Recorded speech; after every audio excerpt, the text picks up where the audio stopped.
es tarea de todos los trabajadores y el pueblo defender los recursos y las empresas públicas.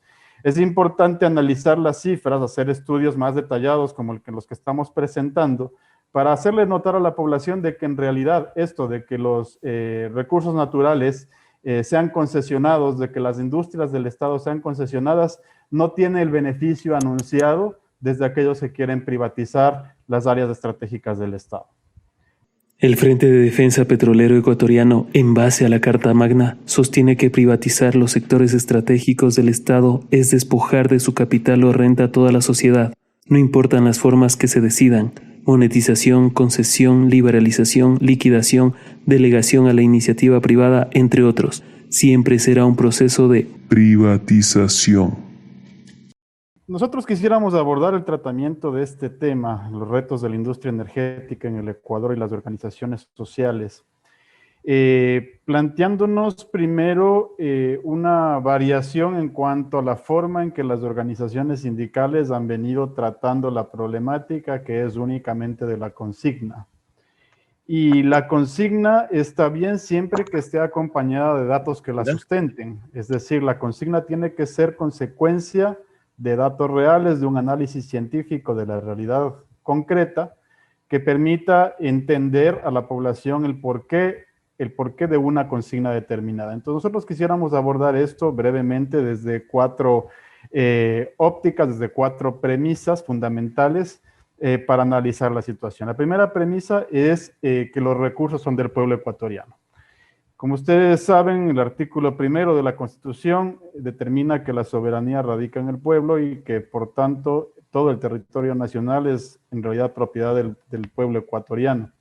Y los recursos lo son también. Sin embargo, a nosotros ya desde hace algún tiempo y con más fuerza, desde el 2019, nos dijeron, por ejemplo, que nos estaban regalando los combustibles cuando estaban siendo, entre comillas, subsidiados. Nos hablaban de un subsidio de 1.400 millones de dólares en combustibles, pero nunca nos hablaron de cómo hicieron el cálculo para llegar a la cifra de 1.400 millones de dólares.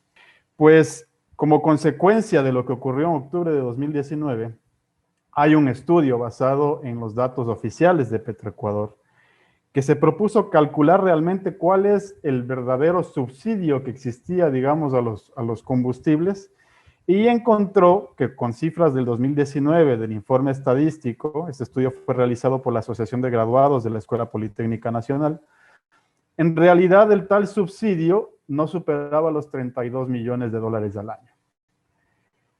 ¿Cómo se llega a esta cifra? Se llega entendiendo que el proceso petrolero es un proceso que va desde la producción hasta la refinación y la venta de derivados.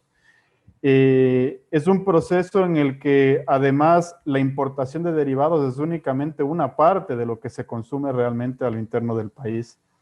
Y es un proceso que cuando se analiza de forma global, nos termina dando como resultado para el 2019, como digo, en realidad que no habían los 1.400 millones de dólares de subsidios, sino solo 31 millones de dólares.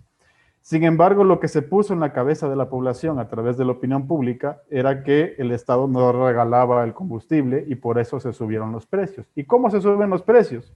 Resulta que después, asimismo, un segundo estudio que hace la misma Asociación de Graduados de la Escuela Politécnica Nacional, se determina que con la liberalización de los precios, con estas bandas del 5%, se obtiene un precio promedio al año en un escenario de alza del crudo como el que vivimos actualmente, de 2.37 dólares por galón para la gasolina extra, precio al que ya mismo llegamos, y un precio promedio de 1.34 dólares del galón para el diésel, con un máximo de 1.69 después de 12 meses. Nosotros, como podemos ver, ya estamos llegando en ese punto y aproximadamente también la población va a llegar a sufrir las consecuencias de este esquema, ¿no? Entonces, lo primero es que resulta que en la práctica los recursos naturales no están siendo propiedad del pueblo. Segundo, que las empresas públicas deben ser efectivamente autónomas. El artículo 315 de la Constitución establece de que al Estado deben pasar los excedentes de las empresas públicas. Y luego se ha hablado de concesionar las empresas públicas o unidades de las mismas, hablando de una ineficiencia del Estado. En realidad, las cifras que salen igual del reporte gerencial de Petroamazonas EP en ese tiempo, del 2019, por una consultora internacional, revelan que Petroamazonas EP estaba catalogada a nivel mundial como la tercera de menor costo operativo, lo que determina que sí era una empresa eficiente. Los barriles por día por trabajador que se producen en el Ecuador actualmente, en ese tiempo para el 2019 también es del estudio, la producción ecuatoriana o el trabajador ecuatoriano producía 56.7 barriles por trabajador por encima de todas las petroleras de América Latina. Esas cifras tampoco se han indicado. Y lo que tampoco se ha dicho es la tercera premisa de que el resultado de las concesiones ha sido negativo.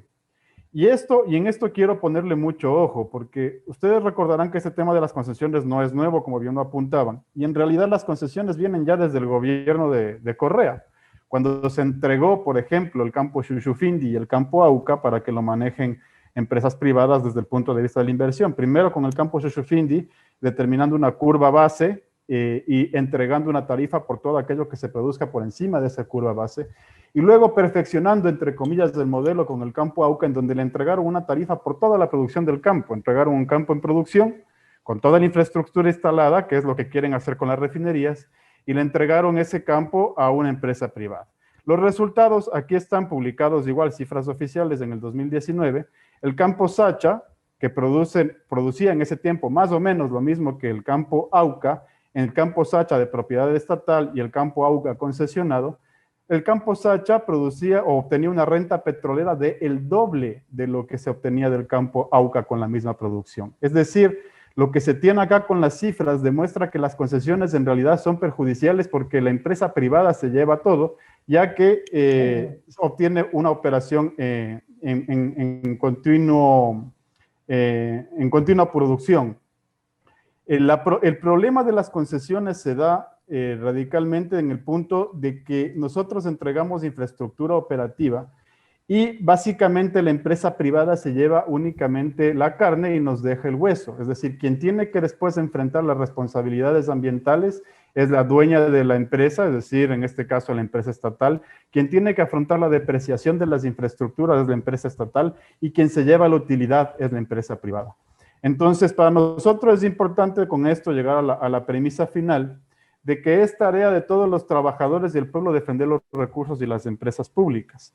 Es importante analizar las cifras, hacer estudios más detallados como los que estamos presentando, para hacerle notar a la población de que en realidad esto de que los recursos naturales sean concesionados, de que las industrias del Estado sean concesionadas, no tiene el beneficio anunciado desde aquellos que quieren privatizar las áreas estratégicas del Estado.